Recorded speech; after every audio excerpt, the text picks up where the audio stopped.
Hello, this is a guy who likes fanfiction and is too lazy to read, so here is the boy in the team in audio form. Check the description for the links to the author. Chapter 81, Yet in the end, none shall remain. The rain never ceased. It was incessant. Day and night, it rained. The humidity in the air was thick. They had moved, swapping the house for another one, this one inhabited by an elderly couple that had to go too. Hanabi was with her back against the wall, her Byakugan active. There's no hot water, of course, Kakashi grumbled. I think there's no shower at all. There's one per floor, Shinka replied, flipping through the wet pages of Ika Ika. The ink had crinkled and turned soggy, with quite a few words unreadable. Yojeo cracked her neck, her back against the wall near the closed window. She exhaled. I thought Tenzo was the only one with the Mokuton ability, she said in the end. Shinka remained quiet, before whispering back. It's classified. I wasn't told, Kakashi remarked, his arms crossed over his chest. Is there anything else I should know? No, Shinka shook his head. There's nothing else. Good, Kakashi nodded. He began to flip through his copy of Ika Ika. Anyone has chapter 15 not wet? Mine is unreadable. Yojeo snorted, before handing over her copy. Thanks. How? Hanabi murmured from her spot. How can you be so calm? Shinka sighed, before standing up and dropping his book right into her lap. Read. I don't. It's an order, read. Hanabi held her tongue, opening the book to its first page. Why? It's. Just read, kid, Shinka replied, dropping his right hand over her head and crouching next to her. Read and don't think. You killed a civilian in the line of duty. I get it. It happens. One day, maybe, you'll have to kill a kid or a pregnant woman. Maybe even tomorrow, you'll have to swallow your guilt and slice another mother's neck.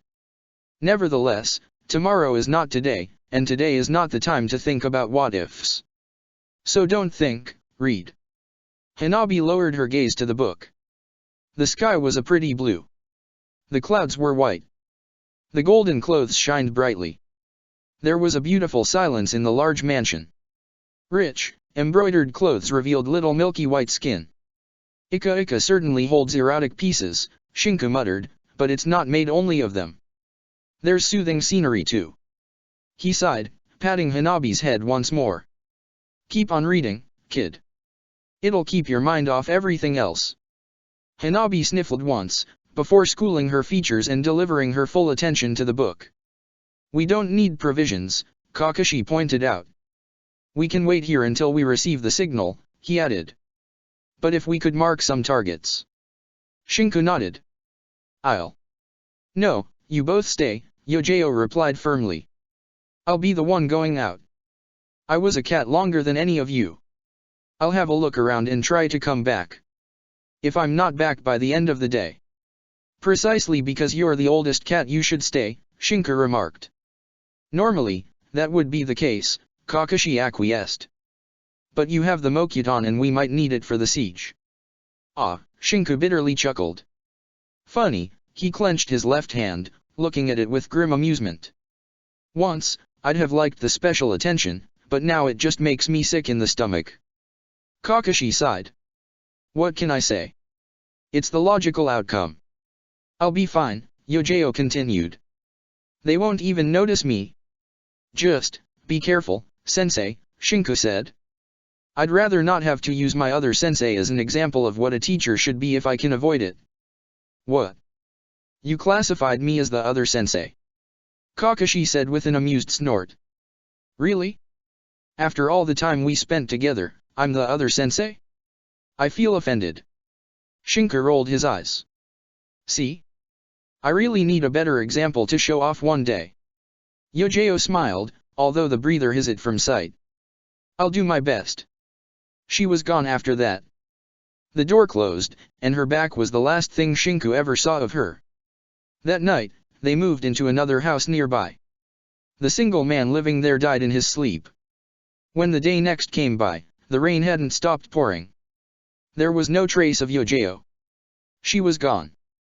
Simply, like that, without a warning, a notion, or even anything to realize it by, She was gone. They had to accept it. It was difficult, but they had to accept it. Shinku slammed his right fist against his left, grounding his teeth in frustration as he held his anger bottled inside. He couldn't scream and attract attention. He couldn't hit the nearby wall and make the neighbor curious. Kakashi remained silent, 2 Ika books in his hands. Now she's with Hayate, at least, Kakashi whispered. Shinku croaked. I think she knew she had to do something, Kakashi replied softly. The Omegakure shinobi knew they had been infiltrated, and they needed to catch a spy. She sacrificed herself to make it easier for us. What makes you even think that? Shinku hissed, walking closer to Kakashi. Kakashi didn't reply, but simply handed over Yojo's Ika copy. Shinku opened it. There was a paper marker at a page in the middle of the book, with the drawing of a leaf on it. Sorry, my love, Takeo whispered. We cannot be together. You are a priestess, and I am the Lord's second son. That's no excuse. Maiko replied. I wish to be with you, body and soul. There must be a way, or God would not have let us meet. Maybe not in this life, my love, Takeo said.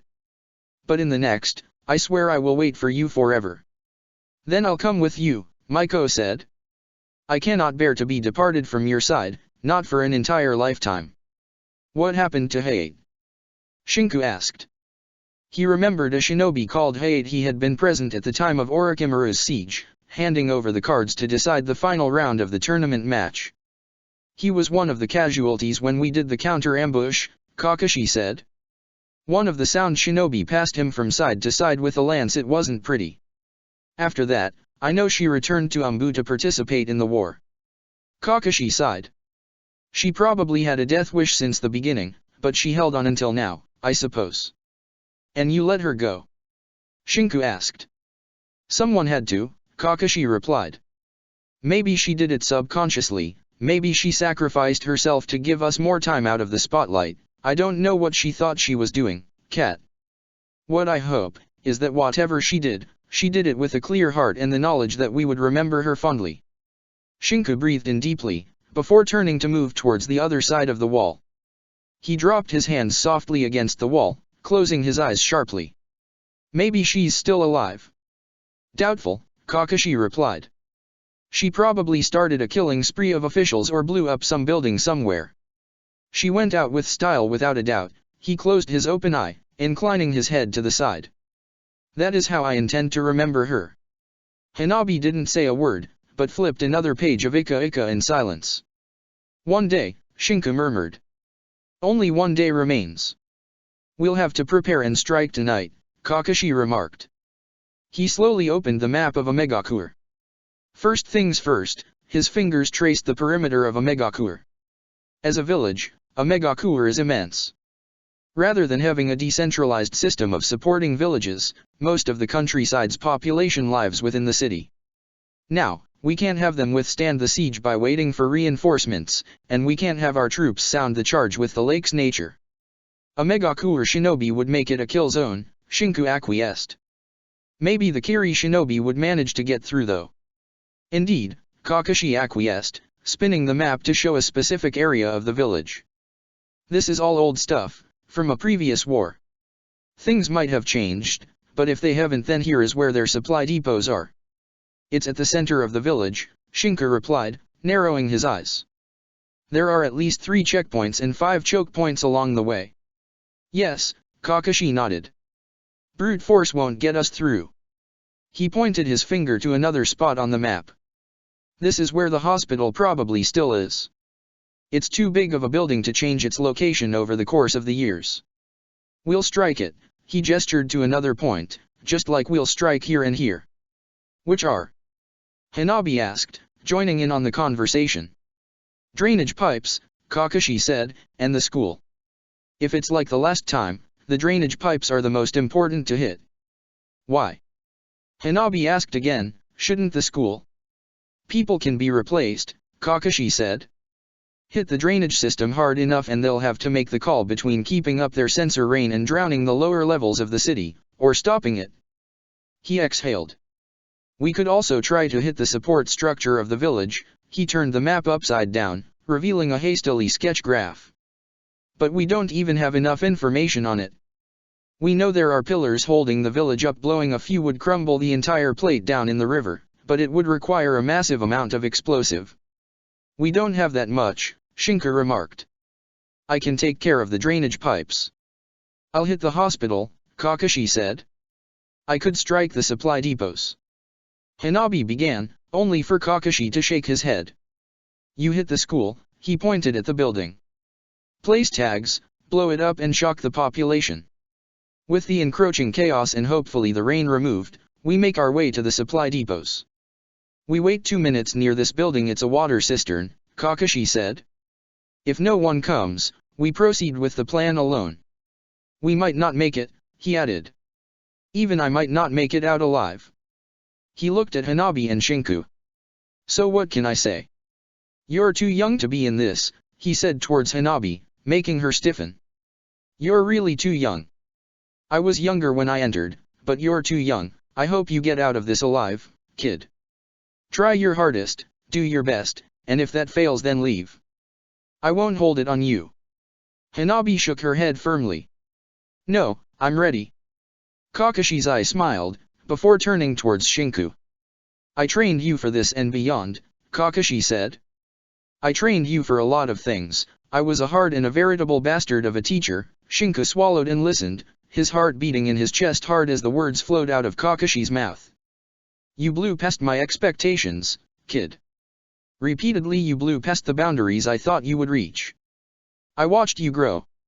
I saw you tremble, shudder, and cry, yet you always stood back up, ready once more to suffer and fight.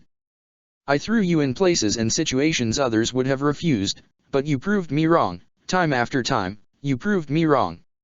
You proved to me you weren't just another genin, another ass licker, another boy. You proved to me who you were, of what you were made, and because of that, because of what you have become, because of everything that has happened up to and until this moment, I think you finally deserve a prize. Quietly, Kakashi gripped from within one of his pockets a blade. It looked like a tanto, but the blade was white. This was my father's sword. He stabbed himself with it, and because of that I never could come to terms with using it. Delicately, as if treating a precious treasure, he placed it into Shinku's hand. I am proud of you, Kakashi said at the end. No matter what happens, no matter who lives or dies at the end of this day, I am proud of you. He looked at both him and Hanabi. I am proud of you both, and of all the students I taught and the colleagues I fought with. I am proud to be a shinobi of Konoha. Shinku shuddered as he exhaled. You're making it awfully hard not to cry, you know that. Kakashi chuckled. Get some rest now. We move when the night strikes. If we're lucky, we aren't the only team using this night to deal a blow to a Megakure. Shinku nodded, and Hanabi clenched her fists. For Konoha, Shinku tapped his chest. For Konoha, Hanabi whispered back, doing the same gesture. For porn, Kakashi finished, with an amused grin. For porn, Shinku nodded the next moment, sagely. F for P-porn. Hanabi squeaked. That was the last time Shinku would hear their amused voice. The rain did not stop, even as Shinku dashed his way through the alleyways and past the dark corners of the narrow streets. He jumped with strength alone to grip on a steel pipe, climbing nimbly his way upwards to the 4th floor of an apartment building overlooking the drainage system. It was a massive amount of steel twisted into pipes and giant mantises, pumping the water from the ground and throwing it out of the city into the lake itself. Shinku breathed in the cold air, and carefully gripped upon the Kirigakure Kunao. He began to swing his body, using the pipe as a support and the wire as a swing. His feet ran across the side of the building, catching on speed. It would be only an instant. He'd need a tiny bit of chakra to remove friction before the jump, and not after. Only on his feet, only once, but it had to be perfect. He had to do what he once did, on the tall branches of the forest of death. And he would do it perfectly. On the first try, he would do it. His eyes narrowed as he took the chance and jumped, soaring through the air and past the fences and the guards. He twisted his body, his heart beating softly as the wire tensed. In that moment, Shinku cut it with the Kirigakure Kunao as he abruptly came to a halt in his flight. He ground his teeth as his feet landed brutally on an overhanging steel pipe, but he finished his movement with a rolling motion, grounding his teeth as he hastily stood back up. He jumped down from the pipe and onto the walkway below, before starting another med dash. "Did you hear that?" a voice a walkway to the right asked. Shinku slammed an explosive tag to the pipe over his head, before crashing down with his fist on the walkway. The thing broke, alerting the nearby guards. The subsequent explosion tore any doubt from the guards' mind. They were under attack. Shinku landed on the pipe below, as a torrent of water erupted from the broken pipe. He made a few hand seals, and his throat enlarged. Bullets of water drilled out of his mouth one after the other, denting the nearby pipes and breaking through the walkways. An Omegakure shinobi moved near him, but he ducked the blow and struck back straight at the next level. Spinning around the corpse, Shinku lifted him up as a shield against a barrage of senbon needles from the other side of a waterfall formed from the falling water. He attached an explosive tag to the man's back, and threw him beyond it while keeping up his run. The explosion echoed with a few cries of surprise, but Shinku didn't stop. He was faster. He was stronger. He could do this. If he caused enough of a ruckus, Hanabi would have an easier time. Bitterly, he actually realized that was precisely what Yojao had thought. When a louder explosion rung itself from another side of the city, so strong it actually was louder than the rain itself, Shinku began to laugh. Kakashi had the same idea. Really, a like student, a like teacher. A volley of kunao reached it from the left side. He answered with his armor, hearing the satisfying sound of the weapons clinking uselessly against his own shields. The moment four Omegakure shinobi jumped at him from the nearby waterfalls, Shinku dropped the armor and curled upon himself. The kunao hit a wooden dome.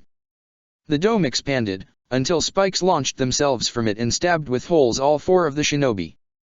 The dome then cracked, to reveal sizzling explosives. Two pipes tore from the strength and one more cracked because of the pressure. Shinku did not stop his dash.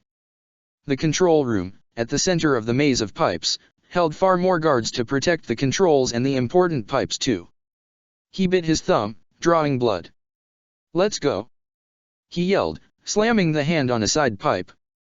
A swarm of small porcupines cheerfully answered the call, starting to roll their way forward with their tiny spikes. "What the hell?" a shinobi muttered, as he saw a small spherical spine ball roll towards him. The next moment, the spikes shot through his eyes, blinding him. Gah! Another summoning and Shinku now ran alongside Quill. A soldier pill entered Shinku's mouth, the man swallowing it before licking his lips. "Forward!" he barked, jumping to the side to grip upon a pipe, before Quill's spikes fired in front of him. Water bullets answered back, puffing in smoke the smaller porcupines and making Quill quite mad and wet, since his spikes popped the incoming bullet with his name on. Shinku jumped again, avoiding a water blade that sliced through steel. One spike lodged itself deeply in the spine of an enemy shinobi, just an inch away from striking Shinku's back. A kunao nicked him on the cheek. He spun, delivering a kick to the enemy behind him and shattering his cheekbone with the strength of the blow. It had been a kid, of barely 13. Still, he was an enemy. The control room drew closer, a massive block of steel surrounded by the pipes. The rain still fell thickly, needles of hard water suddenly soaring through the air to strike at him. He jumped down, passing beneath a pipe before it riddled with holes. The water formed a dragon, giving chase to him. He was fighting against water now, the shinobi near the control room jounin or worse. His right arm began to branch out. He swallowed one more pill. Crow, he choked out, the taste of iron on his tongue. A lucky blade of water pierced through his left thigh. His blade of wood slaughtered past the few pipes between him and the control room, and he roared in fury and anger as the steel dented and cracked under the strain. The pipe he was on no longer could hold his weight, and crashed down. With a terrifying set of loud creaks, the pipes across the entire drainage system began to burst. The water pressure spiked, as the amount of water to drain was too high for the badly damaged system.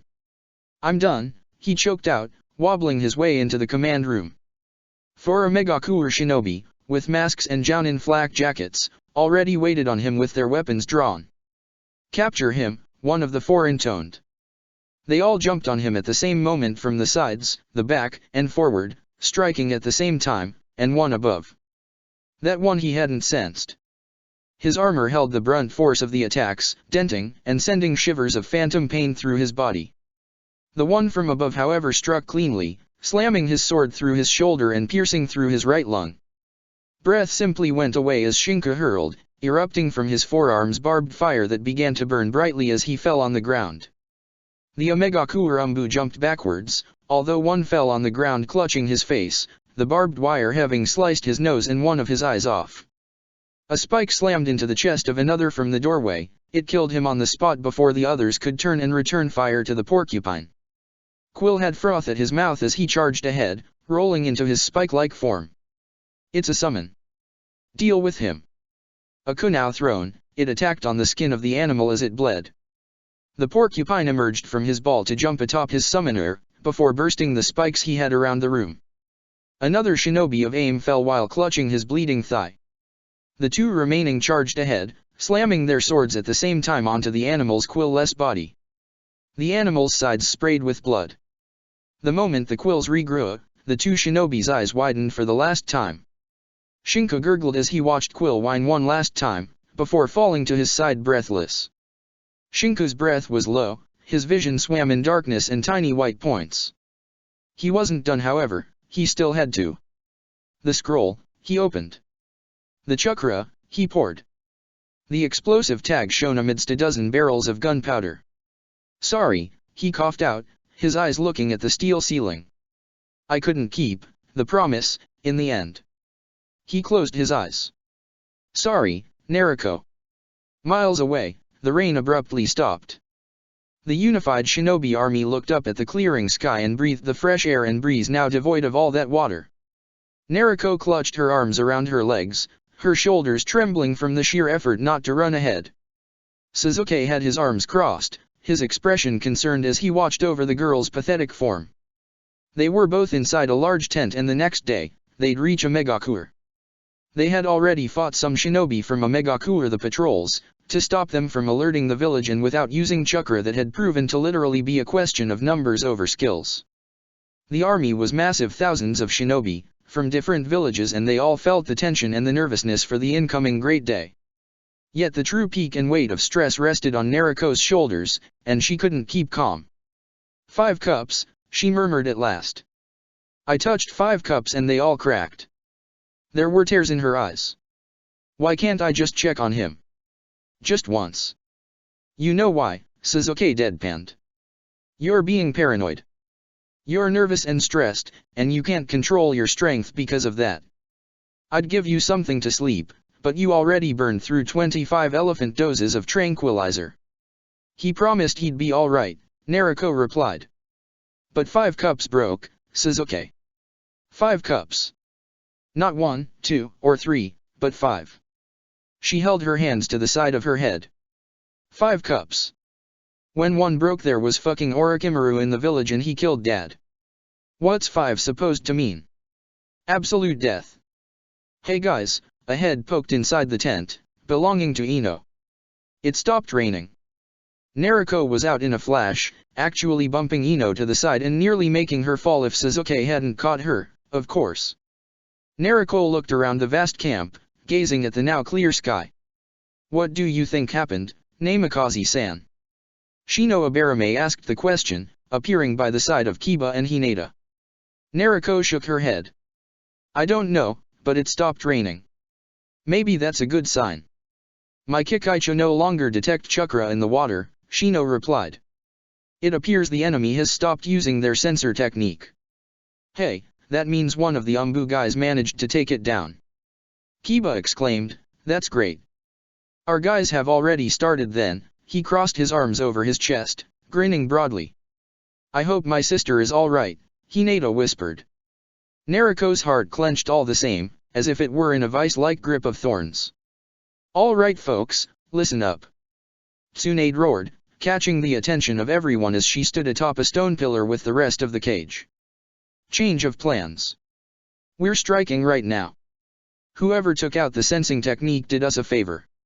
Rush until the village and take orders from your respective captains. Wait for the siege team to summon the siege artillery. Nariko's breath left her mouth with glee. They were moving. They weren't going to wait a moment more. Hanabi Hyuga was at the meeting point. She felt dirty, but she was still alive. Around the water cistern, there was only silence. She had to wait 2 minutes. The 2 minutes passed by. She'd wait 2 more minutes. 2 more minutes passed by. Please, she whispered. Please. She croaked out. The rain stopped. Her breathing returned. Bird-san had done his part. She had just been faster. She'd wait 2 more minutes. No one came. She just had to wait 2 more minutes. No one came. Half an hour, just to be sure. No one came. She bit down hard onto her right hand, drawing blood. She took a deep breath, and then staggered up. Byakugan. She saw death and destruction. She saw the shinobi from IWA, taken down after striking at the ground and ripping it apart, shinobi from Kumo, burning up the electricity generators and dying by the number. She saw a few of her countrymen, ripped apart by the enemy as they tried to push their way through some buildings. Shinobi from Kiri held the docks, forcing the Omegakuur shinobi inwardly. Shinobi from Sunagakuur moved their puppets, wind blades slicing clean paths along the roads. Nevertheless, she concentrated. The hospital was burning up in flames, the metal falling piece after piece. She couldn't see in the midst of all that fire if Kakashi was still inside or not, if he was alive or not. The drainage system was a mass of broken steel and iron, with a veritable lagoon of water covering its remains. Shinobi were everywhere, but Shinka was not. Tears fell down her eyes for a moment, before she wiped them away hastily. She had a job to do. The supply depots came next. It was then that she caught sight of the Uchiha. Uchiha Madara, and he was moving swiftly together with a group of shinobi, effortlessly dealing with the shinobi from the other countries one after the other, with precision and meticulousness. He even looked bored. Hanabi didn't stop. She avoided the shinobi, mixing in with those hurrying forward and passing by the checkpoints already scattered into chaos. Omegakuur's emergency medical tents already up, she grimaced as she moved through them. Nobody checked her eyes a quick henge, and nobody cared in the chaos. Her heart drummed as she reached the building still guarded, but now with the doors open and people forming lines to gather and deliver stuff. She had only one shot. One of the shinobi standing guards saw an aim Kunoichi run forward like all the others, in the midst of this chaos. He didn't think she was trouble, not until she sliced his head off with a kunao and slammed a smoke bomb at the entrance. It was too late after that. The explosions that followed burned up the food reserves, destroyed the water supplies and broke the medicines. There was nothing else left by the time the explosion had done its course. Nothing but yet another burning building, and a single figure rushing her way out of there, to cry her heart out in a corner of the village. The first barrage of giant kunao slammed into Omegakuur's walls. Nariko stood alongside the cage, preparing herself to enter her Kyuubi form. "Nariko," Tsunade said. "Whatever you feel." "I know," Nariko whispered. "I know." She lied. Iwagakuur shinobi brought forth the mud from the very ground, solidifying it into bridges that shot all the way to the other side. Within moments, the first shinobi began to advance as the towers and walls of Omegakuur answered back by opening fire, their mechanized senbon launchers rattling. The cannons roared on the side of the allied forces, throwing kunao that pierced the walls and exploded a moment later, the explosive tags rigged. Nariko breathed deeply, and then went through the seal. Suzuki stood back, in the medical tents already working on some of the wounded shinobi. The senbon needles were poisonous, apparently. Yet he froze as only a genin could, when he heard Nariko's wail run throughout the camp and the army, and he closed his eyes, shaking his head softly. Shinka gurgled. It was an ugly place. The trees all looked black and red. He wondered if it was death. Quill hadn't even disappeared upon his death. He had remained, bloodied, to help him until his last. Why would he do that? Shinka didn't know. He didn't know when he had taken his death for granted. Had it been when he had decided to help Hanabi out? Had it been when he had realized Kakashi would do the same? He had hopes for the kid. He hoped Nariko would forgive him. Was his consciousness fading away? Were these his last thoughts? He wasn't even in a body anyway, was he? There had been nothing left of him. The explosion had to have torn his body to small bits and pieces. This was probably already the afterlife. It was such a grim place. Such a dark place. Maybe it was like this because of him? Overhanging clouds, twisted trees, scary noises in the shadows, a perfect dark forest. He couldn't move, thorns embedded themselves deeply into his skin. He didn't have the will to stand, or walk. He was fine like that. There was only darkness around him. No sun, or moon, or stars, no light but a crimson shade that hued the trees and the leaves, giving off a creepy vibe. He could really lose himself in those images. Maybe this was his hell? He had killed for the village, and so maybe this was his hell? Was this his personal hell? He wondered when the screaming, or the flames or the devil's pitchfork would start. Maybe soon. In less than a minute? In half an hour? He opened his eyes and breathed. He swallowed blood, his own blood. He coughed, spluttered, and gagged. His right arm didn't move. His left hit something hard and wooden. Shinka was in total darkness. His right arm was immobile. He felt the back of his head against something strong all the same. Somehow, he had an inkling of what he was inside of, and he exhaled. He was going to drown in his own blood if it kept up, but since he wasn't already dead it could only mean one thing. Somehow, his body had acted on instinct and brought up some sort of wooden cocoon of sorts to weather the explosion. The positive note was that he was probably very much alive. The negative was that he had no idea where he was. What if he was in the depths of a Megacour's lake? He shuddered at the thought. He'd die because of the mere pressure of the water if that was true. He couldn't breathe properly. There was a sort of whistling sound that came out of his lips with each breath. One of his lungs had collapsed, the one pierced in blood probably was still coming out from the wound. He owed his life to the soldier pills too then. They had done their job at starting to mend the wounds, and had clotted his blood enough. He was goddamn lucky. This could only mean something bad was about to happen once more. It took him what felt like hours to move his fingers from the left hand to his jacket. He had two choices.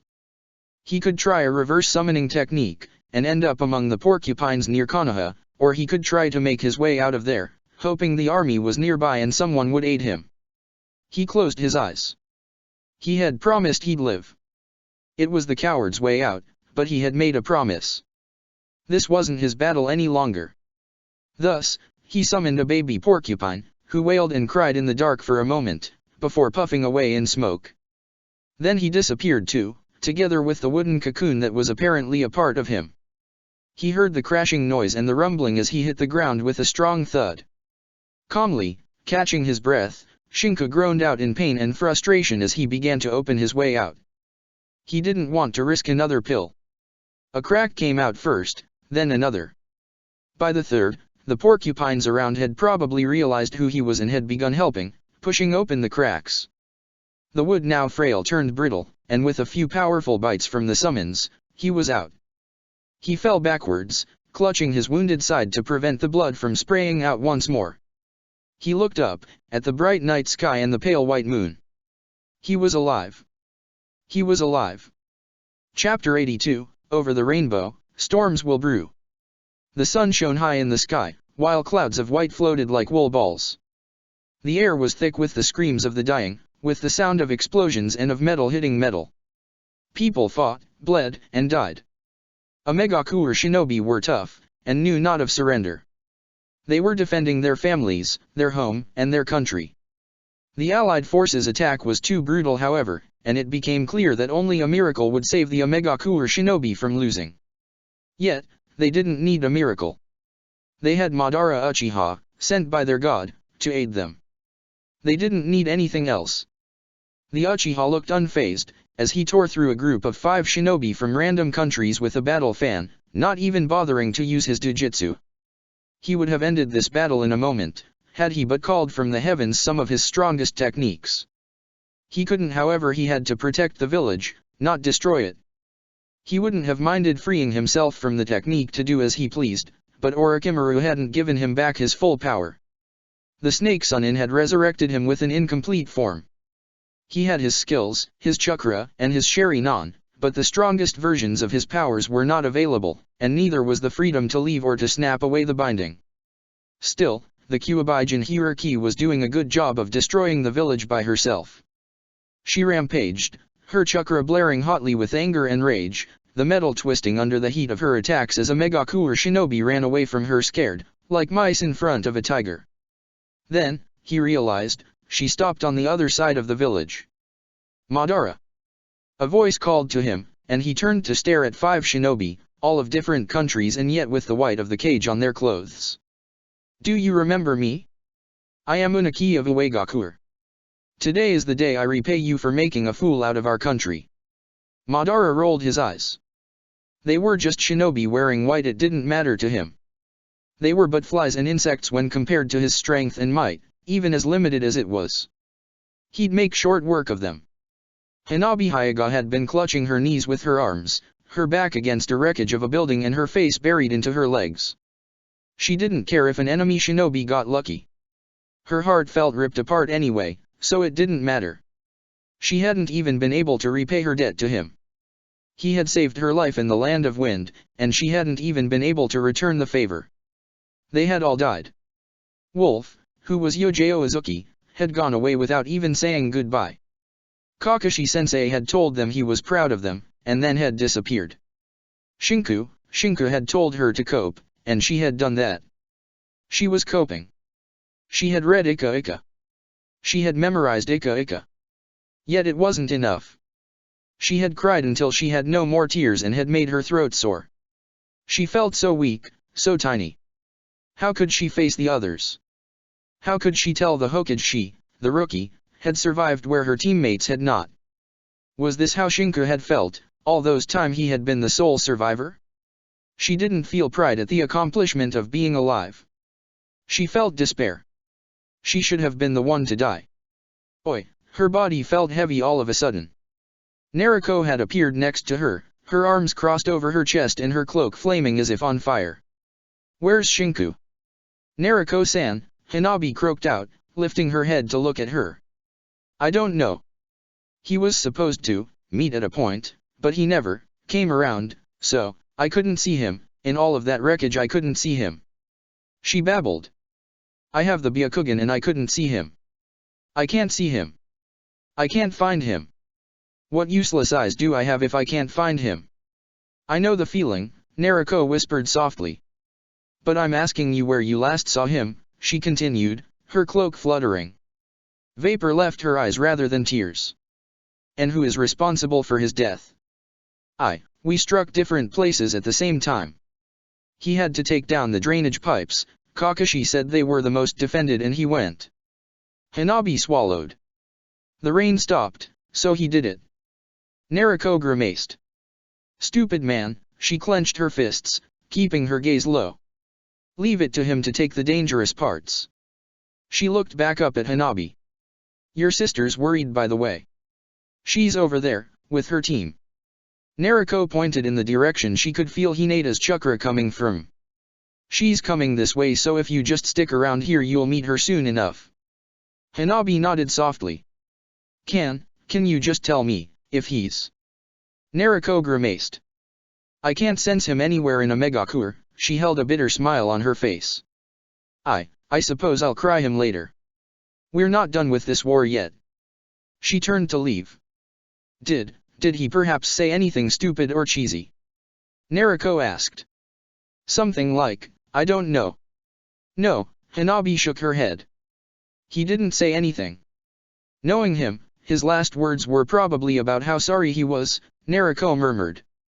She dashed away in a cloud of dust a moment later, just as Hinata and her team arrived.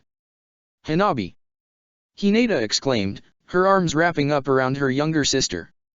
Thank God you're all right, she gripped her tightly, hugging the lights out of her. Naruko ignored the changing chakra of Hanabi. She was less sad now, Hinata was less preoccupied. What about her own? Naruko grimaced. Hers was still black and misery-filled. She shook her head. Uchiha Madara hadn't shown himself in front of her yet, but that wasn't the plan. She had to mop up the shinobi around as fast as she could, using the Hiraishin to move quickly from one place to another.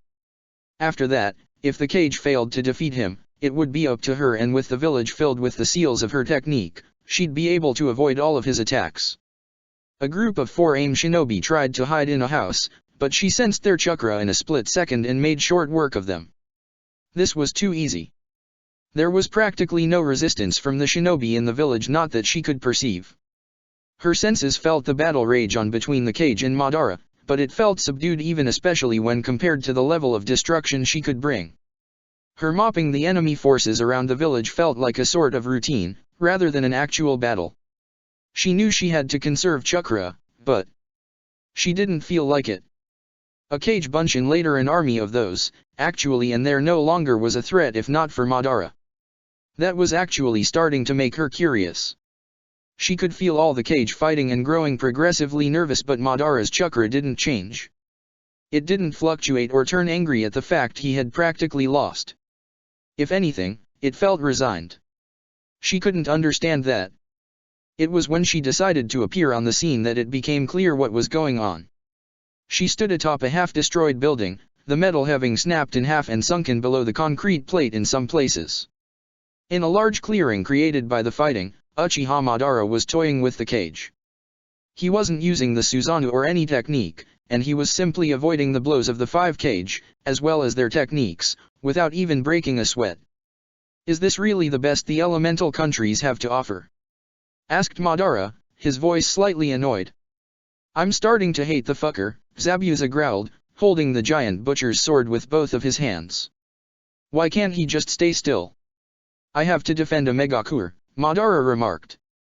I do not enjoy having to suffer through this, he added. To think I was brought back into this, in complete body, he snarled. I'd rather one of you would destroy me, if only you weren't so useless and weak.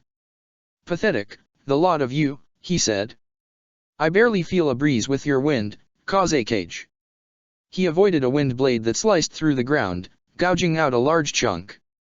I can sense you, Jinhiriki, even a blind man could, Madara said, his eyes turning towards her with a bored expression. Are you at least any stronger than these buffoons? He remarked, gesturing towards the cage. I am not even at my strongest, he said, and yet none of you can so much as scratch me. I have a question, Naruko said, flickering in front of him. It's a very important question, she continued. Did you take prisoners? Madara's face grew puzzled for a split second, before devolving into a sneer. All shinobi that were caught have been executed on the spot. I did not care to keep captives. Ah, Naruko nodded sagely. That's all I wanted to know. The next moment, her chakra-imbued fist broke the sound barrier as the ground shattered apart, a direct Bijudama bursting forth from her knuckles and tearing asunder Madara's chest. The Uchiha soared through the air backwards, before the regeneration kicked in. The Hiraishin tag already on him, Naruko reappeared above and behind him, as a barrage of rays tore through his entire body until he was nothing more than dust. The moment he reformed, she proceeded to pummel him into the ground. Each punch cracked the concrete and lowered the entire village into the lake. Water began to flow in through the cracks, evaporating from the sheer heat that Naruko's chakra emanated. The cage stared for a moment, before deciding it would be best to move out of the way of the rampaging Jinhiriki. Naruko panted, her breathing now even, as she looked at the tiny bits and pieces of dust that once more determined as he were reforming. She hadn't given him the time to do anything, and she wasn't going to give it to him, no matter what. She opened a scroll, inked quickly a seal, and everything was over. The reforming body ended up disappearing in a puff of smoke, trapped within a scroll that Naruko hastily closed, before placing it inside another one and then one more just to be on the safe side. After that was over, she turned and walked steadily towards Tsunade. Well. Naruko raised an eyebrow. Anyone wants to take care of this? Tsunade managed to close her mouth and take the scroll, before giving Naruko a quick nod of recognition for the effort done. I don't know where the other Baijuyu are, Naruko remarked. I can't sense them, she added. What? Unaki said, finding his voice again. What do you mean, you can't sense them? They aren't here, Naruko hotly retorted. I can't sense them. I can't sense anything else. You had me deal with the AIM shinobi? I did that, and I looked everywhere around this village. There are no Baijuya here. She snarled, suddenly angry as her cloak flashed crimson for a brief moment. There are no Baijuya, no other Akatsuki members and no Shinku. Who the hell is? My boyfriend. Naruko interrupted Unaki, and he's dead. You got that? He's dead and gone because you fuckers wanted to siege this place in grand style, afraid of this Madara. Well, guess what? It's done. Have at it. She slammed her foot on the ground, gesturing around her. Nice fucking steel ruins. They're all yours. Take your pick. Who wants a concrete block? Do you prefer a piece of steel up your ass while we're at it? She roared the next moment, before shuddering and taking a deep breath. Get the hell out of my sight. I'm going home. She hissed out, before dropping the cloak and starting to trek out of the village. There are only civilians anyway. She yelled out in the end, I took care of all of their shinobi.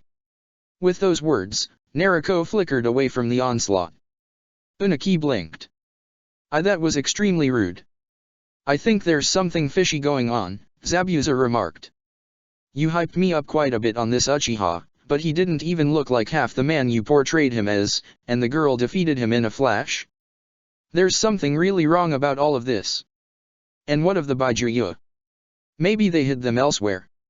Tsunade hazarded. We can have the sensor ninja check, can't we? Oh sure, Unaki snorted. Who's to say you haven't had a hand in it? Tsunade raised an eyebrow. What are you trying to imply? All of this, Unaki gestured. It reeks of staged. Staged? You have got to be kidding me, Unaki. Tsunade exclaimed, we lost many good shinobi in the initial attack and in infiltrating the village beforehand. If we managed a successful siege, with little bloodshed, it's because of the men and women who gave their lives to weaken the enemy. Yeah? But I know how Madara fought. Unaki retorted. I know his skills and not once, not even once, did I see him without his main Jakku on. This reeks of ploy. Maybe it is a ploy to keep the Baijuya for yourself. Maybe you smuggled them out the night before this, and now you are feigning ignorance. Tsunade's eyes widened. That's offensive and stupid, even for your senility, Unaki. We decided we'd give the Baijuya back where they belonged. We intend on keeping our side of the bargain. If they aren't here, then maybe it's because they've been moved elsewhere. We'll just have to track down the remaining members. We're bound to cross their path once more, aren't we? Unaki merely snorted. Sure, sure. And meanwhile, Konoha gets to keep their only Jinhiriki. Let's talk about something else, Zabuza growled. Who takes the village? We split it equally, the Kazekage replied. I mean the village, not the land, Zabuza retorted gruffly. Kiri has no need for a piece of land so far away. We'll take our reparation money from AIM's coffers and be done with it until we see our Baijuya back. He spun his blade once, before putting it back on its straps. I'm off. When you deal with the Akatsuki, give me a call. What? Tsunade blinked, but the alliance was for the siege, which was a wasted opportunity apparently, Zabuza pointed out. We'll take the money in our Baijuya when you find it, but we're done here. You certainly broach no compromise on this, gruffly said. We have no intention of renouncing to our claims on the land, but administrating it from the land of lightning might be difficult. We'll think about it after we send a message to the Lightning Lord. We'll use the land, the Kazekage replied. The borderland is fertile enough to ease the food needs of my people, and the Wind Lord will be glad to have more land under its name. I'm certainly not saying no to free land, Unaki grunted. We'll send someone to define borders later on. Tsunade nodded softly. We separate here, then. Why not, Zabuza grumbled. He began to walk away, only to stop a moment later. Right, he added, looking at Tsunade. Tell the kid, the one I like, that I want a match with him one day. He grinned. Corpses always have the strangest of tendencies of reappearing when you least expect them, and I know his eyes. Those are the eyes of people who won't die until they decide to. Then he was gone in a flicker, leaving Tsunade to frown at the words. A moment later, Unagi followed. Then it was the Raikage and the Kaze cage, before Tsunade left last. Nobody cared about the civilians' future in the ruins of the village. The steel fortress of Omegakuur had fallen, and nobody cared for the bones of what had once been a great village. Barely outside of the village, near the medical tents, Naruko sat down on a nearby empty bed. Soon Sasuke joined her, his clothes bloodied from the wounded he had treated. He had dried blood on his cheeks and on his hands, his eyes tiredly looking at his friend's haunted eyes. Uchiha Madara, Naruko deadpanned. Stupid fucker didn't even put up much of a resistance, she tried to smile. I took him out. I took the AIM shinobi out too. I murdered half a village, Jounin, Chiyunin, Genin, I killed a lot of them. I think some of the IWA guys killed a couple of academy students too. It's all right. The war's over and now we just have to go back home. Do you want a quick lift home? I'm just going to rest a bit, wait until I have more chakra, expended a bunch going around. Sasuke glared at her. Out with it, Sasuke said, as Naruko looked downwards into the ground. I heard the wail, everyone did. She swallowed. Really, it was 5 cups, I should have known. She whispered. You can't, check for the body. Sasuke replied. I could, she acquiesced, before looking around. But I don't want to, not yet. If I don't see it, I can still hope that he's, somewhere, alive. I know I shouldn't think that he's dead without the corpse, but I sensed Hanabi, I talked with her, and she was in his team with Kakashi and Yojao. I can't sense anyone else but her, and she's grieving badly. She shook her head firmly. Sasuke's left hand gripped onto her shoulder. Hey, he said. You can cry. The war's practically over now. Yeah, I know, she sniffled. It's just, I can't. I don't want to because I know I'm never going to stop if I begin. She sighed. Shouldn't you be dealing with the wounded? There weren't that many. We kept this skirmish down and it was over before it even could begin. I shudder to think the damage if it had gone on long enough. We'd have changed the landscape, Naruko murmured. She slapped her cheeks. Well, seems it's better if I go and check. If the Hiraishin fails then it means there isn't even a body anymore, she swallowed thickly. What if I pulverized him by mistake, while throwing a Bijudama or something? She suddenly asked, her voice panicked. Hey, Sasuke said sharply, calm down. Maybe he was somewhere you couldn't sense, like a secret room with seals and similar stuff. You know, maybe he has a chakra seal on and you can't sense him because of that. They took no prisoners. Naruko closed her eyes, her hands gripping onto her knees. Sasuke's face turned grim. I'll do it, then. She swallowed thickly. I might take a while, yeah? If I end up near his body I might just start crying and be a mess, so follow the wailing when you're done. Sasuke nodded. Naruko disappeared in a flash of lightning. She reappeared in a forest. She had to blink, because she clearly wasn't in Omegakuur. Just a foot in front of her, a very familiar back stilled. Naruko swallowed, her vision growing watery. Shinku turned around, having heard a crackling of thunder the Hiraishin, and softly whispered. No fierce hugs, I have a collapsed lung.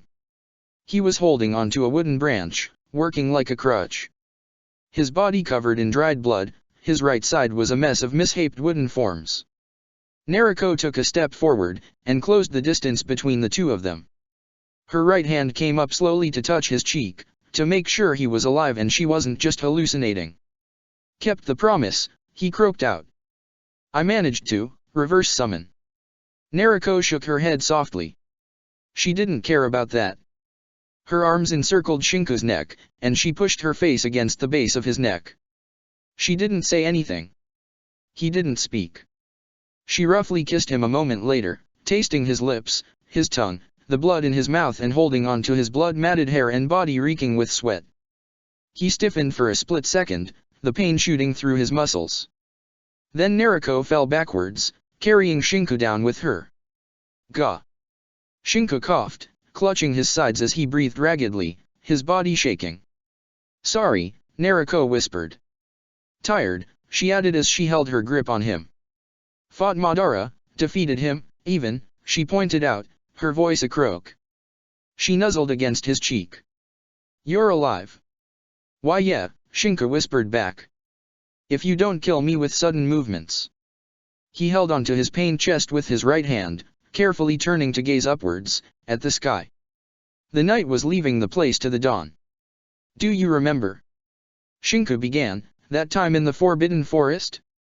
When you taught me how to climb trees. You failed so badly at it, Naruko snorted back. I thought you were pranking me. It seems such a long time ago. He said. A very, very long time ago. His eyes began to drop as his voice lowered. Would you mind doing the... I'll do the first watch, Naruko said. She grinned, turning on her side to gaze at Shinka's tired and sleeping face. 5 seconds later, and they both fell asleep. The porcupines on the trees snorted. They'd do the watch, and the morning. Zabuza Momokai stretched and yawned as he dropped down at his desk. He quietly crossed his arms behind his head, bringing his feet up on his desk. In that moment, a ripple in the air appeared. So, Zabuza remarked, care to explain? Obito Uchiha scratched the back of his head sheepishly. Well, the boss is really thankful for the new base, he began, and he wants to say that whenever you wish for the Akatsuki to do business with you, you will receive hard discounts. I meant the weapon, Zabuza pointed out. We had a deal on the weapon being a complete product and ready to fire. You were supposed to use it and show off its strength to the army. What happened to that plan? We changed it, Obito sighed. I really didn't like the new plan, but the boss insisted. He said he'd show it off the only way it would stick. Really? Zabuza raised an eyebrow. And how is he going to do that? He'll erase Konoha from the map, Obito said with a grimace. As soon as he manages to get his hands on some of the Kyuubi's chakra in some way, he'll get right down to it. Tough luck, the Jinhiriki of Konoha is going to prove a bitch to handle. The boss knows that, Obito nodded, but every nut has its cracking point. Keeping tight-lipped on the how. Zabuza grumbled, grabbing a paper from his desk, one of the few that required his personal approval. He had Jounin shift through the pile every day. Not by choice, Obito shrugged. I'd warn Konoha if only I could, damn Edo Tensei and control tag. You would, wouldn't you? Zabuza snorted. Your village is filled with fools.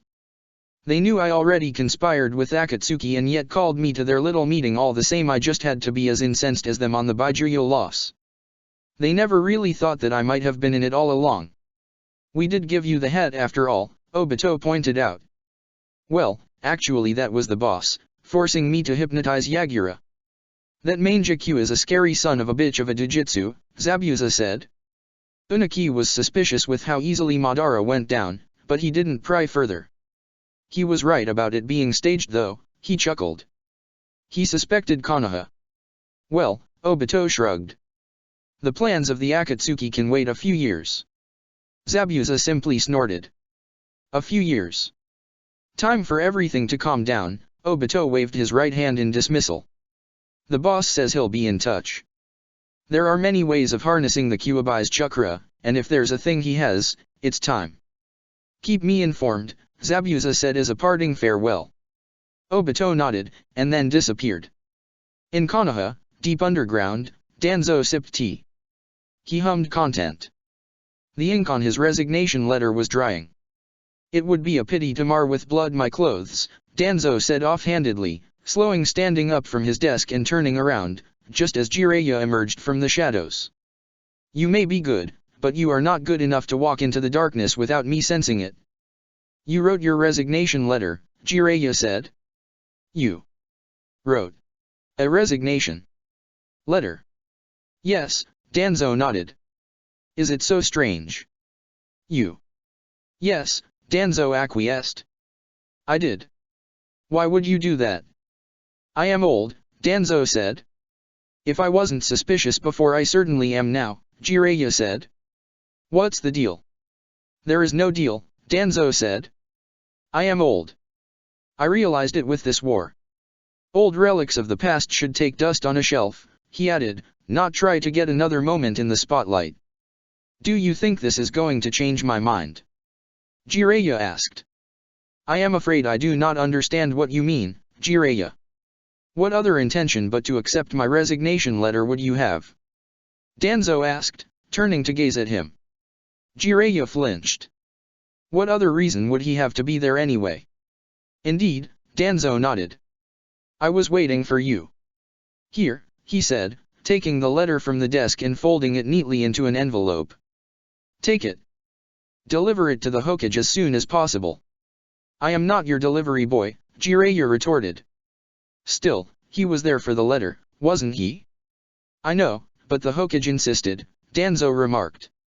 Yeah, you're right, Jiraiya sighed as he took the letter. Tsunade was going to turn him mad one day or the other. He wasn't a postman to begin with, but he wouldn't refuse a favor to his old teammate, especially not over something as delicate as this. Well, get on with your job then, Danzo gruffly gestured for him to leave. And leave me be. The successors named in the letter. Who did you choose? Jiraiya asked as he turned to leave. Someone apt for the job, Danzo nodded. Shinku stood to attention, a few days later, as the funeral for the men and women who lost their lives in the war ended. His mask on, he stood among the few survivors of the Konoha shinobi who had either failed to infiltrate the village at first and chosen to run disturbance on the patrols, or those who had entered the village and managed to go by unscathed by aiming at lesser objectives and being generally lucky that Madara had busied himself with others. 54 shinobi had died, however. Only 4 Umbu of the infiltration team, not counting himself, had survived. One of the 4 by chance, left for dead by Madara. Another was Hanabi, who stood tall by his side. The 2 remaining had been part of a team that had split up in the city. They had chosen to attack a house complex, aiming to generate chaos, and had managed it perfectly. Shinku exhaled. Receiving the honors with the mask on was easy, but there was another thing he had to do later on, and that other thing would without a doubt be more difficult. Especially because he wouldn't be able to do it with the mask. On the positive side of things, Akatsuki had suffered a crippling blow. Without a village to aid them, and with their bases destroyed, they had no chance to survive by the time they fell within the net of the research parties. He'd have to stick to high alert protocols for a while. The moment the Hokage finished her speech on honor, courage, and sacrifice for the will of fire that he practically ignored, he stepped down together with the rest of the Umbu. They'd have to go back home and remove their mask, before participating in the festivities afterwards. He didn't really feel like partying, but he had that thing to do anyway. He swapped his uniform and mask for comfortable clothes made for running, but he ignored the subtle jab of his subconscious. Shinku walked his way out next, exhaling. Naruko was smiling and signing off yet another autograph by the time he caught up with her in the middle of the square. She had on her orange and black jumpsuit, and to make the line go smoothly, a few of her clones were signing off autographs too. Where's the real one? He mouthed, as one of the clones caught sight of him. She grinned and pointed to a Naruko in the middle of the group, doing her fair share of signatures. Rolling his eyes, he took a spot in that particular line. Taking out a piece of paper from his jacket was easy as was writing upon it. His heart drummed. Maybe he could do this in private, with a romantic dinner. He didn't really have to make a public spectacle out of this. Still, she had asked. Oi, mister, Naruko grinned as his turn came. You could have cut the line if you had to talk to me, you know that. I thought it was fair if I didn't, Shinku replied. I'll need an autograph signed. What? Really? No, let me guess, it's a sick kid in the hospital who couldn't make it here, right? I've got a few clones making rounds there. He probably didn't see that. What were you doing in the hospital though? I mean, read the paper, would you? Shinku replied, massaging the bridge of his nose. She blinked, moving her eyes down to read the 4 words written upon it. He knelt. He did try to say something. He even had the will word firmly ready to emerge from his mouth. She squealed and tackled him, somewhat managing to avoid knocking over the desk. Gah! Naruko!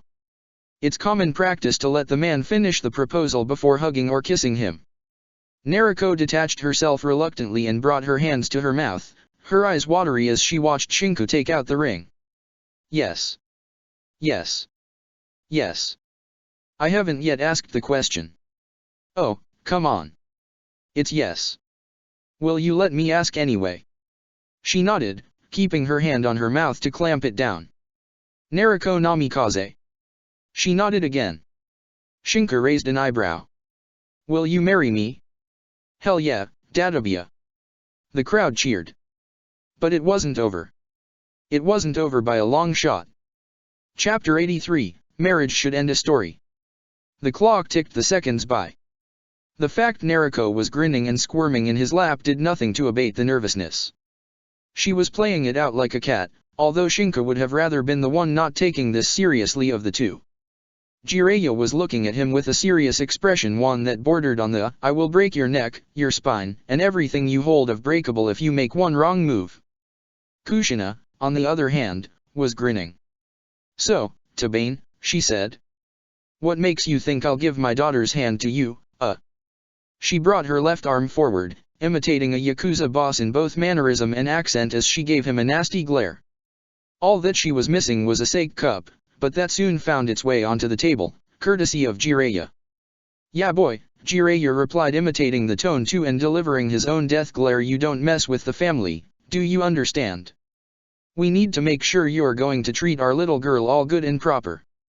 "Yetabane," Kushina added to that, "and if we don't like what we see, we have means to make you disappear." Somehow, the fact Nariko's mother had chosen to bring a katana to the table actually made Shinka swallow nervously. "Oi," Nariko grumbled, holding her thighs with her hands, her legs crossed as she sat on Shinka's lap. "You two are done playing the charade. My baby girl is all grown up." Kushina had tears in her eyes the next moment, holding a tissue to her face. "She's getting married so soon." Shinka's eyes widened, the abrupt change shocking him, until he remembered just whose mother the woman in front of him was. "Isn't that a bit too soon anyway?" Jiraiya pointed out. "I mean, shouldn't you wait a few more years? What's the hurry? Not even your parents married this young, Nariko." "The war is over," Shinka replied softly. "I love her, and that's pretty much it." Nariko turned red. Sheesh, it's actually embarrassing when you say it in front of my mom." Kushina just grinned. "Well, as long as there's love there's a way." "Now just wait a moment," Jiraiya brought up his right hand. "I hate to be the one to break dreams, but you do fully know the consequences, right? Nariko is the Kyuubi's Jinhiriki, and she's practically guaranteed of becoming the next Hokage. What do you expect is going to happen when people find out she's married?" Shinka frowned. "We settled on a peace agreement with the other countries," he pointed out. "It's not like they'll break it within the next hour or so." "No, of course not, but it's on shaky grounds already." "Ah, kid," Jiraiya sighed. "I really hate to pass off as the bad guy, but you need to know this. You probably won't be able to have a normal life again. I mean, Nariko's bounty is already reaching the 10 zeros, and with your simple association to her yours will rise pretty much the same way. It will be a mess, kid." "I know that," Shinka nodded sagely, before Nariko could butt a word in. "Which is why I took my time and thought hard about it. I can do this, I have reached the S rank after all." "There's also the problem with the seal," Jiraiya grimaced. "Listen, I'm sure you'd like to have a kid one day, or maybe even a horde, but the Kyuubi might just try to run away during that moment of weakness. It's how it ended up transferred from Kushina to Nariko in the first place." Nariko squirmed, visibly uncomfortable. "I know that too," Shinka replied. "It still doesn't change my mind. Even if in your selfishness you might bring pain to the rest of the village." Jiraiya asked. "We'll go somewhere far away until the baby is due and born," Shinka replied. "And if something happens, I will take responsibility for it and seal the fox myself." "And how are you going to do that, kid?" Jiraiya asked, crossing his arms in front of his chest. "The Death God seal," he replied. "I can learn it." "You'd be willing to learn a suicide technique just in case something goes wrong?" Jiraiya asked. "If I can live the rest of my life with the person I love? Yes, I will." Jiraiya shook his head. "And what about the Akatsuki?" Shinka's gaze hardened. "If they'll attack, They'll find me waiting for them. He gingerly pulled Nariko off his lap and dropped her to his side, before bowing with firm resolve. Please, let me marry your goddaughter. I really don't want to look like the bad guy here, Jiraiya sighed, dismissing the issue with a wave of the hand. If you've got the guts to see it through, then you're fine by my books. Just remember I'm watching you. Honorable perverted master, Nariko said next with an icy tone, if you try to peek during the wedding night or the honeymoon, I will kill you. She smiled then, brightly. I'm the one who's going to write an autobiographical ika entitled. Not a chance in hell, Shinku said, smiling softly. Nariko froze and hurriedly nodded. Kushina snickered. So, Jiraiya clapped his hands. When is the marriage going to be? Do you already have any idea on the best man? Will it be traditional, or something new? I actually had no idea, Shinku said. We'll have to think about it. The best man's already decided anyway. Sasuke. Nariko said, and then we'll have a ramen-flavored orange cake, Nariko nodded, barring no compromise. 2 buffets, Shinku shot right back. You can fill one with ramen and the other can be for the normal folks who want normal food and a normal cake. Can my marriage dress be orange? Nariko asked, only for Shinku to shrug. It's your dress. I think it's your call on that. I'm sure it will look good on you anyway. She grinned broadly. Kushina and Jiraiya quietly made their way outside as the two began to hash out the details. They're so adorable, Kushina whispered as they closed the door behind them. I'd better tell Mikoto. I wouldn't say adorable, Jiraiya grumbled. I'd say one's mad and the other is delusional. And then we'll have fireworks explode in the form of ramen. Reached through the door with the loud voice of Nariko, making Jiraiya sigh. And I think we both know who the mad one in this is, poor boy. What does Nariko think a marriage is, a party? He rolled his eyes. Kushina chuckled. Let her have fun planning it. I certainly couldn't plan mine, it had to be a quiet affair. Nariko's should be too, Jiraiya replied. If I didn't know it would be a lost cause, I'd have suggested it already. Kushina shook her head softly, a small smile on her lips. My baby girl is getting married. I'm sure Minato would be happy. He'd probably be sparring with Shinku right now, trying to castrate him, Jiraiya turned thoughtful. Maybe I could. I would like grandchildren one day, Kushina replied, giving Jiraiya a sharp glare. Still, what of Akatsuki? I'll find them, Jiraiya acquiesced. They can't have simply disappeared. Someone is bound to have seen something somewhere. If they do lay low even with the bait of Nariko's marriage, or even after that, I don't know. They did manage to elude us anyway, so, they might have a technique or something. I'll look into it. I promise you this, he looked at her with fire in his eyes, I'm not going to let a threat to my goddaughter's happiness live a moment more than necessary. Kushina didn't reply to those words. A few days later, and people began to avoid Sasuke Uchiha. It mostly was because of his sadistic and evil-looking grin that seemed plastered on his face, the dark aura that surrounded him and the deep and threatening chuckles that escaped his throat. The creepy laugh that he every now and then erupted into also had a part into that. Yes, he often hissed as he visited a patient at the hospital, yes, yes, yes. Revenge. Sweet revenge. And you need to eat more vegetables, Junko-san. He would later add the usual words of counsel for his patients, which made the effect all the creepier. Shizune took over the hospital duties for a while. Although Sasuke still lurked the streets, preparing some sort of diabolical evil mastermind plan. The news of Nariko marrying spread like wildfire throughout the village. The announcement had been in public, and by the time a date was set people already flocked to buy the merchandise for the marriage between the Konoha Jinhiriki, daughter of the Yondaime Hokage hero of the village, and the lucky man. He's an ex-umbu, a villager pointed out to another in a nearby cafe, the newspaper in hand. Fought in the war and all, bloody ninja journalists, they even got his mask and military history down. Paddy Fields? He's that bird. Another shinobi exclaimed, reading the newspaper in a bar. Oi! It's the bird. The demon of Paddy Fields. Did you know he trained under Hatake Kakashi? No wonder the boy's such a young S rank, a colleague remarked a few days later. Seems his bounty is rising up, they're already placing it at 6 zeros. He was the dead last of the academy? Really? A shinobi exclaimed, jumping through the roofs with his teammate to his side. Well, Jiraiya-sama was the dead last too. The marriage is going to be the talk of the entire village for months, a woman said to another. In the middle of it all, Shinku found himself doing the only honorable thing a shinobi could do when hounded by an entire village. He hid. Tsunade was furious. Who's giving off the confidential information on shinobi around here? She bellowed once to the staff of the shinobi archives. This is treason. I don't care if it's hot news or whatever. You don't give off identities of Umbu. Do you have any idea what it means? Shizune had to pull her out of there before she killed a few of the staff members.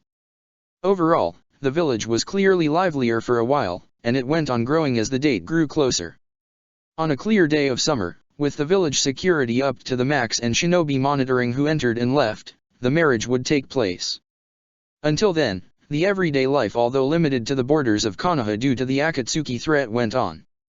There were random bouts of maniacal laughter from Sasuke, moment of quiet contemplation from Hinata, who seemed to be softly coming to terms with the fact that she had married a madman, kind-hearted, but still a madman, and teary-eyed hugs from the mother of the bride that caught Naruko every now and then.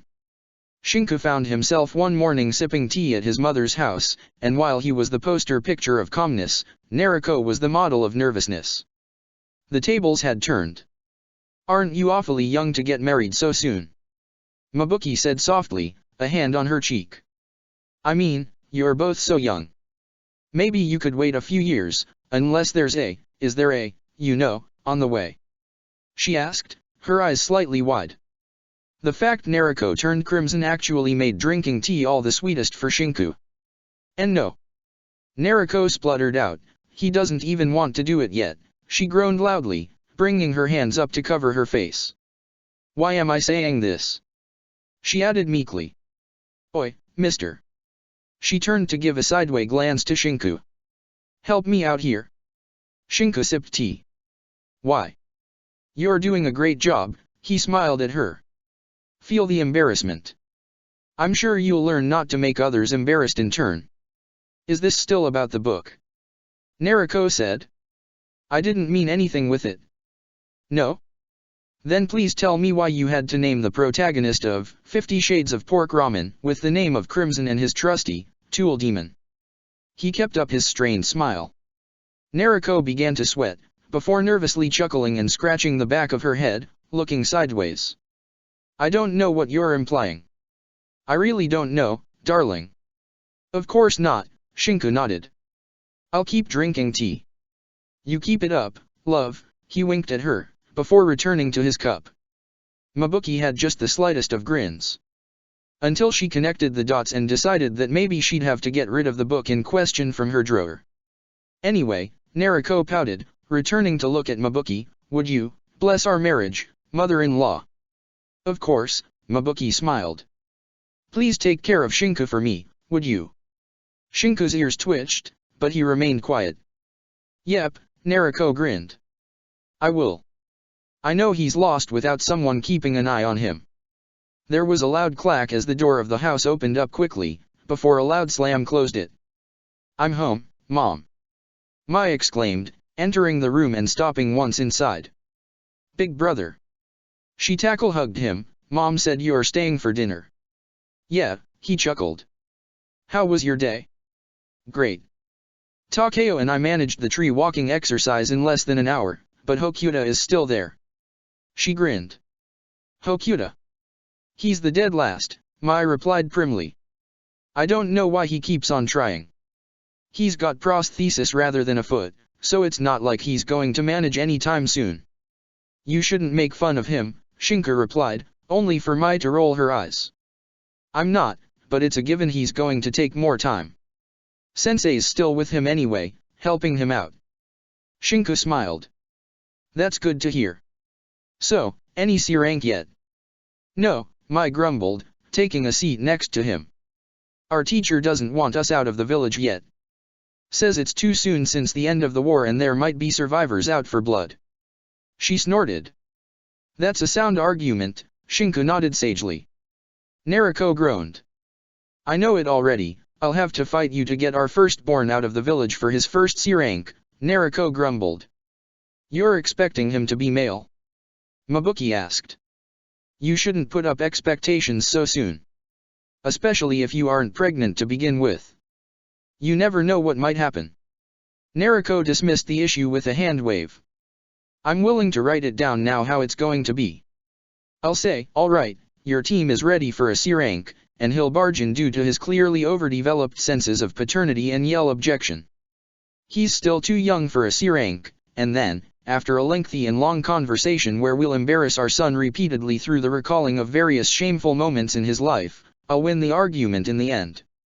You have a very vivid imagination, Shinku deadpanned. I would not barge in. Right, you'd appear from the shadows like some sort of stalker. I would not. Shinku exclaimed. Sure, Naruko rolled her eyes. You'd probably keep an eye out on the gardens to mow just to push them into his mission register. He'd become a gardener rather than a shinobi if you had your way. Are we really discussing a theoretical son's future right now? Shinku asked, blinking once. What are we going to talk when we get married, the prospective bride or groom? No, that would be how to deal with his adolescence crisis. You know, the usual stuff like, I hate you, Dad, I wanted to be a cool shinobi and now I'm a gardener. I would never force my son to become a gardener if he wanted to be a shinobi. Yeah, mister, you say this now. Mai watched the exchange with a perplexed expression. Mabuki brought a hand to her mouth to keep her smile hidden. You're not going to believe me, right? Nope. Shinku groaned. The night before the marriage, Shinku found himself following Sasuke through dark alleys. In retrospect, he shouldn't have. However, he did have to play the game. All right, Shinku said. What did you prepare? A gay bar? Gay strippers? Gay geisha? Something to do with burly men and lotion. You'll see when we'll get there, Sasuke replied. He emitted another awful bout of laughter. You've got the evil laugh down to part, Shinku deadpanned. I practiced it, he replied primly. I needed to prepare for the great event. I'm so going to regret asking, but you're going to take pictures, aren't you? Yes, Sasuke nodded. I am. And when I'll be old and crinkly, I'll tell my grandchildren about the day I humiliated my best friend at his bachelor party. I'll have to wait until they're older though. Is that the type of legacy you want to leave behind? Shinku remarked, a grin on his lips. If Sasuke was willing to say old and crinkly, then it probably meant they were actually making progress on finding him a cure. Why not? Uchiha Sasuke, leader of the clan Uchiha, dies leaving behind the words, the Uchiha always has the last laugh, Shinku. If you really write something like that on your tombstone, I'm going to have to come by every day to point out that, with you being underground, it means I actually get the last laugh. They were starting to reach slightly better off districts if Shinku remembered correctly. There was a bookshop nearby. They arrived. The Lonely Reader. Shinku remarked, reading the bookshop name. It's a bookshop. Yes, Sasuke nodded. It is. Shinku frowned, but held his tongue. Maybe he had misjudged Sasuke. It wasn't as if he'd actually returned the favor in the same way as he had. Maybe, just maybe, he was simply going to deliver to him an extremely boring time. The half-naked males inside determined that to be a lie. There were at least 50, the bookshop literally packed as they formed a long convoluted line that ended at a desk with a pile of books atop it, and the sign, autographs here. The book, 50 Shades of Spicy Ramen, was apparently going to be on sale the next day, at the same time as his marriage. The advertisement read thus, only at the Lonely Reader, autographed version from the book's inspiration. Naruko decided to try to delve into male and male relationships, Sasuke said offhandedly. It's going to be a hit, apparently. You did this, Shinku hissed out. You suggested this to her, didn't you? Now, Sasuke chuckled. Don't let the fans wait. The treacherous Uchiha stepped sideways, leaving Shinku to head towards the desk. He froze a moment later. You realize that if you think I'm going to let you pinch my butt as I go, you are extremely delusional, he remarked frostily to the line of whistling men. I am going to be perfectly clear. Anyone touches me, and I skewer him. It's for a good cause. Suzuki yelled from the end of the bookshop. The orphanage and the hospital need funds. I can sell their organs if I skewer them properly, Shinka replied calmly, before taking the seat. And when did she write this? She has shadow clones. Suzuki rolled his eyes, crossing his arms over his chest as he moved closer. Each writes a page in succession. 50 signed books later, and it was time for the pictures. Pictures he would have to take in a costume, of all things. The protagonist wears only a ramen topping to cover his shames. Shinka remarked in disbelief, looking at the costume. No. I was willing to suffer through this, but if you expect me to go out there stark naked. It's not naked, Suzuki replied. See this? It's going to cover all the naughty bits. I'm pretty sure there isn't a need to make it any bigger anyway. Did you just, and I'm the one that took on Nariko's perversion? You're just as bad as her. Shinka blurted out. Suzuki patted Shinka's shoulder once, before whispering back into his ear. This isn't me being perverted, Shinku. This is an Uchiha enacting an extremely vindictive revenge. We have this in our genes. Now wear the ramen topping, or I'll make you. Never, Shinka replied with a smile. Why don't you wear one? All right, Suzuki nodded. If you wear one, then I will wear one too. Shinka opened his mouth to retort, but then stopped. You're awfully serious about this, aren't you? Of course I am, Suzuki said. I intend, on this very night, take my uttermost pleasure in having an absolute blast of revenge against the two persons who enjoyed humiliating me. I did it once. And not to this. Wait, why do you say two persons? Suzuki smiled. You didn't think the night was over yet, right? Nariko was laughing. She was sure now that Suzuki had brought out the costume. Of course, it wasn't like Shinka was going to wear it, but the absolute face of shock would be priceless. One of her clones was among the crowd, having also cupped a feel earlier, and would then deliver all the informations to her once it popped.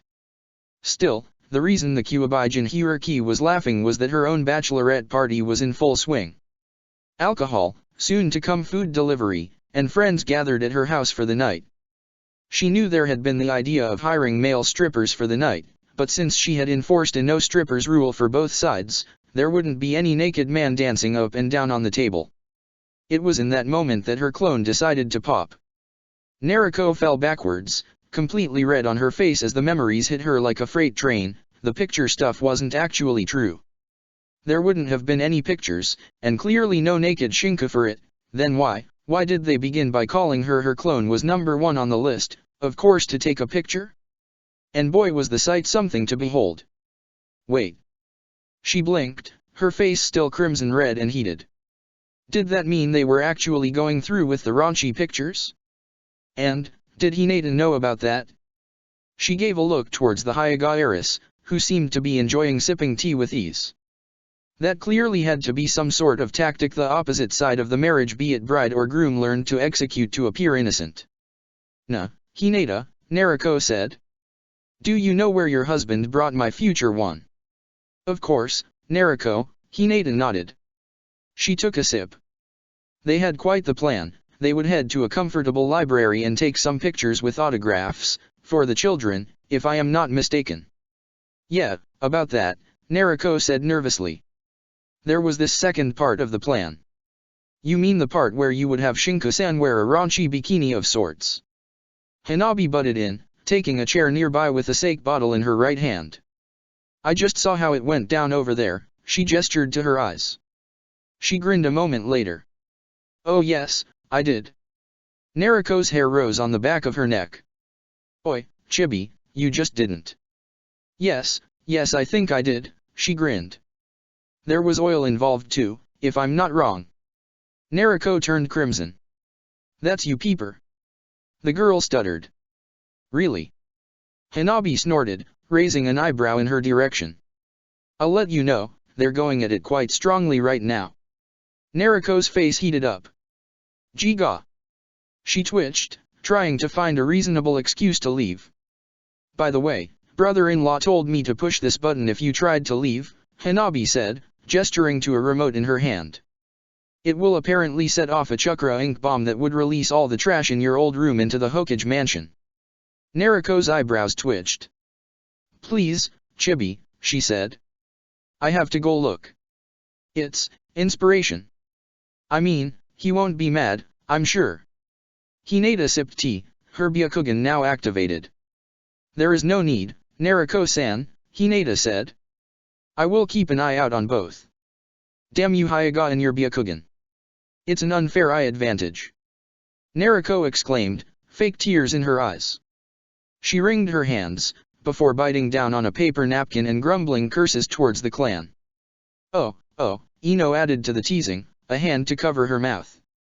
Maybe I should take a peek? I could hitchhike a body and go have a look. Naruko's head hung low a moment later, raising her hands in defeat. Shinku crossed his arms over his chest once he was back in his normal attire. They had just done the pictures with the clone of Naruko, and that had been all. Sasuke was humming as he walked along the streets, heading towards the Yakiniku restaurant. You know, Sasuke said suddenly. I might be in need of a godfather soon enough. Shinku raised an eyebrow. Really? Yes, Sasuke said. I'm traumatized as it is, he shuddered. I'm scared out of my wits. I suppose I'll be going through it too, eventually, Shinku remarked. He groaned a moment later. What is it? Sasuke asked, glancing at him. Just thinking how Naruko is going to expect our kids to be a male and a female, so that they can marry each other, he brought a hand to his face. I'm sure she's going to say something like that. Sasuke chuckled. Yeah, I'm pretty sure she'll say that too. Hands in their pockets, the two men walked side by side along the street in the middle of the night. You know, Shinku exhaled. I think the bachelor party is a way to make sure the groom doesn't disappear the night before. As if Naruko wouldn't be able to hound you to the end of the world, Sasuke said. Shinku chuckled. She doesn't need to go that far, he tapped at his shoulder. I'm wondering, he muttered. Tomorrow's the great day? Yes, Sasuke said. Shinku's eyes trailed to the street's lamps, where large banners and decorations fluttered in the wind. I would have like a simple ceremony, he muttered. Something, you know, average, inside a small shrine, stuff like that. You are marrying the hero of Konoha and the Jinchuriki of the Kyuubi, Sasuke pointed out. You should be glad it hasn't degenerated into a nationwide holiday feast. I'd like to marry Naruko rather than either of the two, Shinku replied. Sasuke patted Shinku's shoulder. We can't always have what we wish for. I know that, Shinku rolled his eyes. Let's not make the others wait. The actual bachelor party at the Yakiniku turned out pretty much like the one he had organized for Sasuke, but there was a noticeable difference. Kakashi was not there. I'd like to make a cheerful toast, Sasuke said midway through the dinner with the other shinobi of the leaf invited, and a hope for a better future ahead for Shinku. I think, if there's anyone that deserves to be happy, it is the man I am toasting to. He lifted his glass. Being a shinobi is hard. You fight to protect your nation and your people, you kill, you obey your superiors, and you never know when you're going to die. Being a good shinobi is even harder. Becoming a good man and a good shinobi is something we all worked hard to achieve. The time that took us to become good varied. We had help, we had clan members eager to aid us, we had our friends by our side, and we probably had teachers willing to help us out through thick and thin. You getting somewhere with this, Uchiha? Kiba asked, the glass is getting heavier. Shut it, you stupid mutt, and let me finish before I order you a vasectomy so you can't breed, Sasuke hissed back with enough of an angry glare to silence Kiba and make Akamaru, in all of his giant size, whimper. As I was saying, Sasuke said, before continuing, we all had help. We all had innate abilities, strengths, and our generation is considered the strongest because of it. Shinku had none of this, and yet here he is. He stands by our side, as strong if not even stronger than many of us, because he never gave up. He took a deep breath.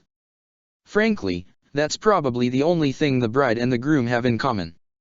They're both headstrong imbeciles who see a wall and find themselves with the uncanny need to tear it down through head-butting against it. Troublesome, Shikamaru remarked. But I agree with the sentiment. He lifted his own glass. Thus, the men toasted.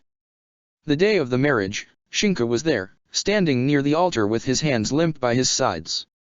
Suzuki was grinning, holding the rings on a cushion. The Hokage was grinning too, apparently already expecting him to bolt out of there and run for his life. There was an unfortunate accident last night, he heard Kushina whisper to Mikoto, in the first rows on the side of the bride. It was an awful accident involving nerves, stress, and ramen. Oh my, Mikoto replied. How did it end? She couldn't wear the orange dress after that. Thankfully mine fit her just right. The doors opened, and Nariko walked in. She was breathtaking. Her blonde hair was in curls, running along her back. She wore a white veil, her lips red with lipstick. The dress was white. Ino Yamanaka mentally thanked the gods it wasn't orange. She was sure the groom wouldn't have minded, but the blonde hair on orange clearly wasn't fashionable, no matter who decided to wear it. She was holding on to the bouquet as the first handmaiden. Why, out of all people, she had to be the one chosen she'd never know. There had to be some sort of inside-out joke about Hinata being the second handmaiden and Hanabi being the third. Still, it did give her a reason to wear a nice eye-catching dress. Now she just had to catch the bouquet. Nariko stood by Shinka's side as the Hokage began to speak. Everything was, in her modest opinion, nearly perfect. Maybe she shouldn't have been walking near the dress while eating on her 200th ramen cup, and maybe she shouldn't have slipped from fatigue and ended up face first on it. She also shouldn't have ended up half-retching on it after that. As it was, she was simply happy. She hoped nothing bad would happen, because if it did she'd have a word with whoever was in charge of destiny, random luck, fate, and whatever the hell it was. Thankfully, nothing happened. As the two kissed to seal the vow, the crowd cheered and clapped.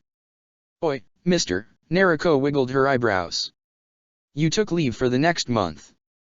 Shinka nervously laughed. You're going to be the death of me. How right his words turned out to be. But that's a story for another time. The end.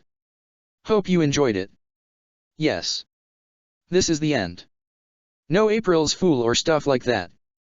Honest to God ending, right here. Seriously. Why are you still reading past this? I mean, I did say the story was over, right? No, really, it's over. It's done. Fine, have at you. Check the description for the links to the author.